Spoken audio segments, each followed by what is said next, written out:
ఇట్లా ఉంటే టీచర్ల బదిలీలు ప్రమోషన్లు ఇయాల్టీ నుంచి గ్రీన్ సిగ్నల్ ఇచ్చిన రాష్ట్ర సర్కార్ గుడ్ న్యూస్ అని చెప్పుకోవాలి టీచర్స్ అందరికీ.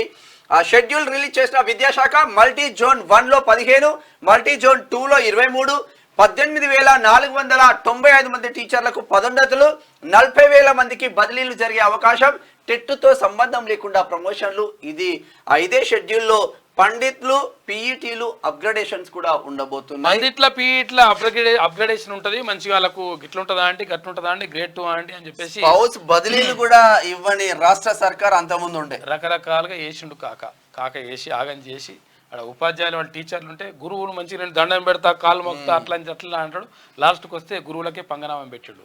కాబట్టి ఇప్పుడు క్లియర్గా వాళ్ళకి సంబంధించినటువంటి ప్రమోషన్లు కానీ 10 సంవత్సరాలుగా ప్రమోషన్లు లేవు, తర్వాత బదిలీలు లేవు, వాళ్ళు రకరకాలుగా ఇబ్బంది పడతా ఉన్నారు టీచర్లు. వాళ్ళకి సంబంధించి ఉపాధ్యాయుల బదిలీలు ఉంటాయి, తర్వాత ప్రమోషన్లు ఉంటాయని చెప్పేసి ప్రభుత్వం చెప్తా ఉంది. రాష్ట్రంలో టీచర్ల బదిలీలు ప్రమోషన్ల ప్రక్రియకు సర్కార్ గ్రీన్ సిగ్నల్ ఇచ్చింది. దీనికి తగ్గట్టుగా మల్టీ జోన్ 1, మల్టీ జోన్ 2కు వేరువేరుగా షెడ్యూల్ రిలీజ్ చేసింది. గతంలో కోర్టు కేసులతో ఎక్కడైతే బదిలీలు ప్రమోషన్ల ప్రక్రియ ఆగిపోయిందో మళ్ళీ అక్కడి నుంచి ప్రారంభించేందుకు చర్యలు చేపట్టింది. ఈసారి టెట్తో సంబంధం లేకుండానే ప్రమోషన్లు ఇవ్వనున్నట్లు ప్రకటించింది. ఇక టెట్ ఉండాలని చెప్పేసి ఒకటి అంటా ఉన్నారు.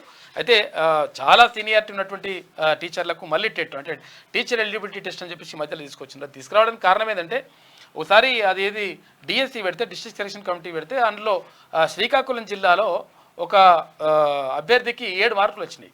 ఆయన రిజర్వేషన్ ప్రకారం ఆయనకు టీచర్ జాబ్ వచ్చింది. ఎందుకంటే అక్కడ అభ్యర్థులు లేరు, అట్లా అయ్యింది. కాబట్టి టెట్ అనేటువంటిది పెడితే కొంతవరకు ఫిల్టర్ అవుతారు, ఫిల్టర్ అయ్యి అంతో ఇంతో చదువు వచ్చిన వాళ్ళు వస్తారని చెప్పేసి టెట్ పెట్టినరు.